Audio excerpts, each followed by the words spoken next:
साक्री व पिंपळनेर पोलीस ठाणे हद्दीमध्ये कापूस व सोयाबीनची चोरी करणारी टोळी पोलिसांनी केली गजाआड। शेतकऱ्यांच्या शेतातून कापूस, सोयाबीन व बाजरी चोरीचे गुन्हे साक्री व पिंपळनेर पोलीस ठाण्यामध्ये दाखल होते।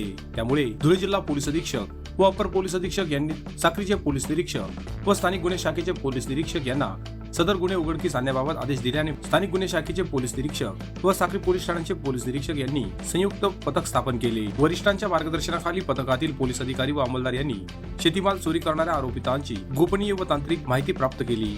त्यानुसार साक्री पोलीस ठाण्यात दाखल गुन्ह्यातील एक आरोपी सिन्नर येथे असल्याची माहिती मिळाल्याने पथकातील पोलीस अधिकारी व अंमलदार यांनी वरिष्ठांच्या मार्गदर्शनाखाली सिन्नर जिल्हा नाशिक येथे जाऊन सोन्या उर्फ सोनू निवा भील राहणार किरवाडे तालुका साक्री जिल्हा धुळे यास वेलू तालुका सिन्नर जिल्हा नाशिक येथे शिताफीने पकडले व त्याला गुन्ह्यातील चोरीबाबत विचारणा केली असता सोनू भील याने चोरी केल्याचे सांगून त्याच्यासोबत विनोद गुलाब अहिरे राहणार बुल्हेर तालुका सटाणा जिल्हा नाशिक, हल्ली मुक्काम कुडाशी तालुका साक्री जिल्हा धुळे, सागर अनिल माळचे राहणार धाडणे तालुका साक्री जिल्हा धुळे, लक्ष्मण माणिक माळचे राहणार धाडणे तालुका साक्री जिल्हा धुळे व राज संभाजी माळचे राहणार धाडणे तालुका साक्री जिल्हा धुळे असे साथीदार असल्याचे सांगितले।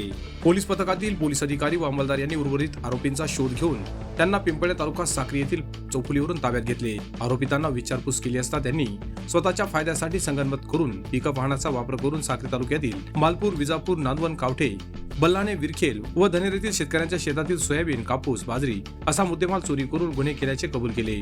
पोलिसांनी 1,75,000 किमतीचा 25 क्विंटल कापूस, 1,50,000 किमतीचा 30 क्विंटल सोयाबीन, 10,500 रुपये किमतीची 3 क्विंटल बाजरी, 5 लाखाचे पिकअप वाहन व 1,50,000 रुपये किमतीची KTM बाईक असा एकूण तब्बल 9,85,500 रुपये किमतीचा मुद्देमाल पोलिसांच्या पथकाने जप्त केला आहे।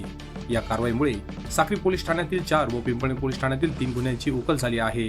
Bureau report, express news Marathi, Sakri.